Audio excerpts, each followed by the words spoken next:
Selamat pagi, Assalamualaikum warahmatullahi wabarakatuh. Berjumpa lagi dalam kelas virtual bersama Bu Mega.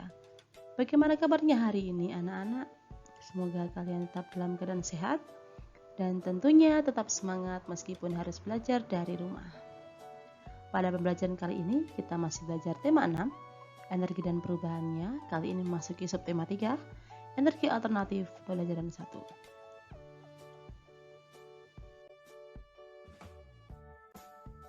Perhatikan dengan tenang video ini, dengarkan apa yang dijelaskan, tidak bermalas-malasan.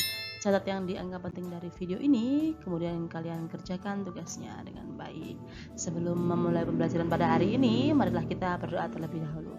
Berdoa, mulai. Berdoa, selesai. Kalian siapkan buku tulis, alat tulis, dan buku paket tema 6. Kemudian kalian buka buku paket tema 6 halaman 103.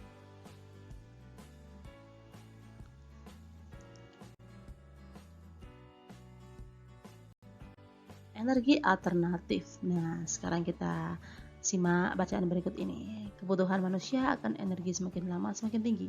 Hal ini dikarenakan penduduk dunia semakin banyak, juga karena perkembangan teknologi yang semakin pesat. Perkembangan teknologi membutuhkan banyak energi. Bahan bakar minyak atau BBM adalah energi yang penggunaannya paling besar selama ini. Karena terlalu banyak digali, maka persediaannya semakin sedikit. Untuk mengatasi hal tersebut, dicarilah berbagai energi alternatif. Tujuannya untuk menggantikan bahan bakar minyak. Marilah pelajari energi alternatif dan manfaatnya. Nah, sekarang apakah energi alternatif itu? Energi alternatif adalah sumber energi yang dapat menggantikan bahan bakar minyak atau BBM. Pencarian dan penggunaan energi alternatif sebenarnya sudah lama diupayakan manusia. Namun hingga saat ini, usaha tersebut belum diperoleh secara maksimal. Akan tetapi penggunaannya semakin meningkat. Usaha ini dilakukan karena semakin sedikitnya persediaan bahan bakar minyak. Nah, sekarang apa saja yang termasuk energi alternatif? Mari kita perhatikan gambar berikut ini. Yang pertama, ada pemanfaatan energi surya, kemudian pemanfaatan energi air, dan yang ketiga pemanfaatan energi angin.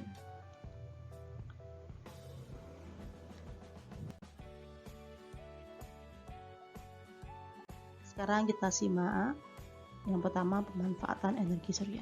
Energi surya merupakan salah satu energi yang sedang giat dikembangkan saat ini oleh pemerintah Indonesia.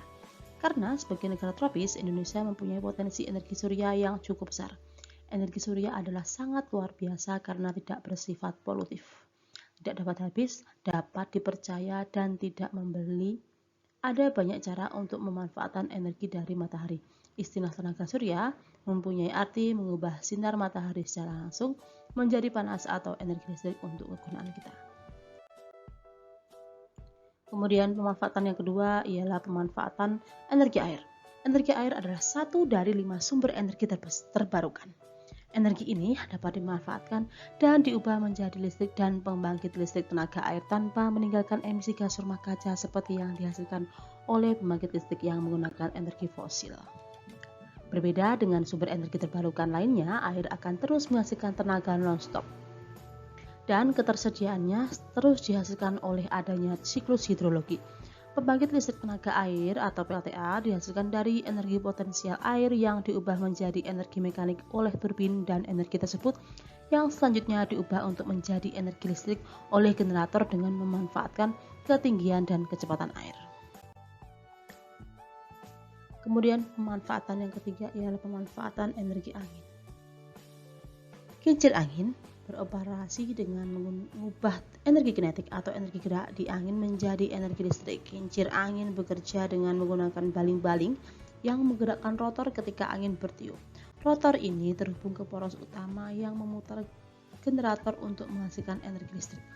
Pembangkit listrik yang menggunakan kincir angin dan energi kinetik angin ini disebut pembangkit listrik tenaga bayu atau PLTB.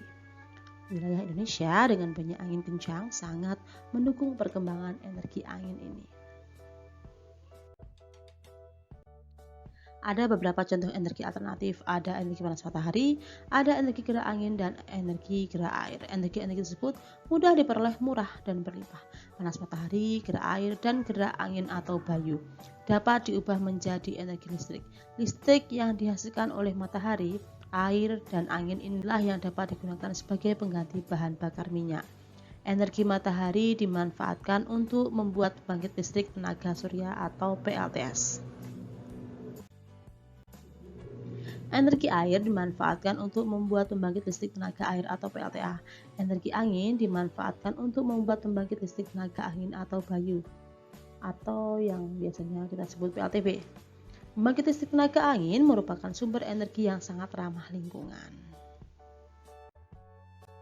Kalian dapat memanfaatkan energi matahari, air, dan angin. Dengan energi alternatif dapat menghemat penggunaan bahan bakar minyak. Manusia tidak lagi tergantung pada bahan bakar minyak. Tentunya penggunaan bahan bakar minyak akan semakin berkurang.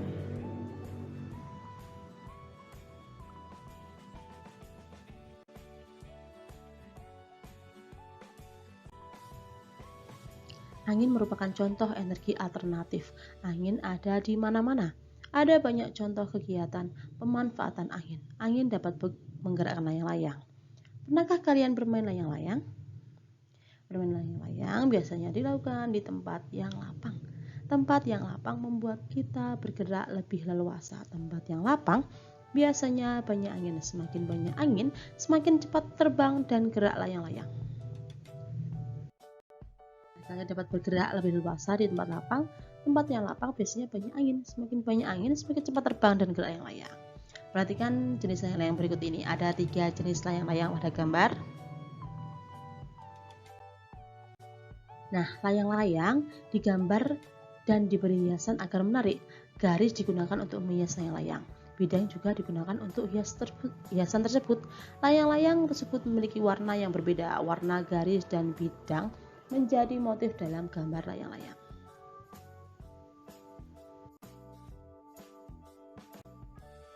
Bermain layang-layang juga membutuhkan energi. Semakin lama bermain, semakin banyak energi yang dibutuhkan. Perhatikan contoh untuk menentukan waktu berikut ini.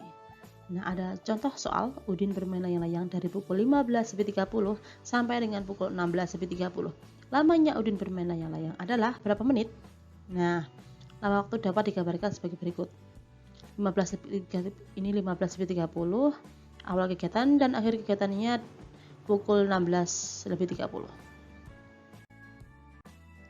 Nah, pukul 15.30 itu bisa yang biasa kita sebut dengan pukul setengah 4. Kemudian pukul 16.30 yang biasanya kita sebut setengah 5 sore. Nah, sekarang caranya seperti kemarin dengan cara akhir kegiatan dikurangi awal kegiatan. Jadi menghitung lama waktu kegiatan itu akhir kegiatan dikurangi awal kegiatan. Jadi 16.30 dikurangi 15.30. Coba kita hitung berapakah hasilnya. Betul sekali, hasilnya ialah 01 lebih 00. 01.00. Nah, 01.00 itu bisa kita sebut dengan 1 jam. Karena yang ditanya menit, berapa menit Udin bermain layang-layang, maka 1 jam itu sama dengan 60 menit. Jadi, Udin bermain layang-layang adalah 60 menit. Nah, selama 60 menit Udin bermain layang-layang. Nah, sekarang untuk tugasnya yang pertama, kalian jawab pertanyaan-pertanyaan berikut ini pada halaman 105 sama dengan 106. Ada 5 butir soal tentang energi alternatif. Untuk tugas yang kedua, cobalah kalian gambar dan hias layang-layang berikut ini. Kalian kerja gambar di buku gambar. Kalian gambar menggunakan garis bidang dan kalian warna sesuai dengan keinginan kalian.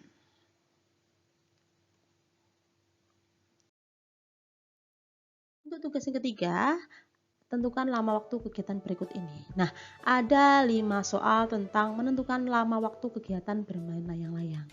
Kalian menghitung lama waktunya dengan contoh seperti tadi, cara menghitung lama waktunya.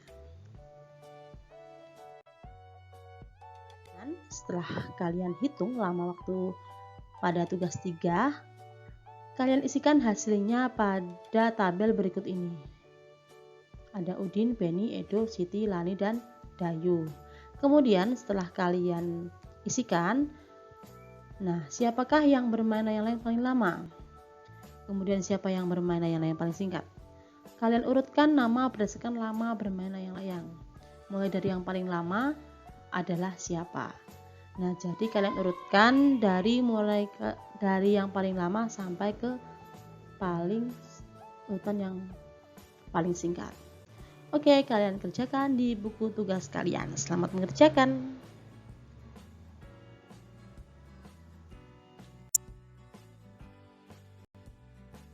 Sekian pembelajaran hari ini, pembelajaran tema 6 energi dan perubahannya, subtema 3 energi alternatif pembelajaran 1. Semoga apa yang kita pelajari hari ini bermanfaat untuk kita semua. Terima kasih kepada ayah dan bunda yang telah membimbing dan menemani putra-putrinya dalam belajar di rumah. Sekian dari Bu Mega, sampai jumpa di pembelajaran berikutnya. Wassalamualaikum warahmatullahi wabarakatuh.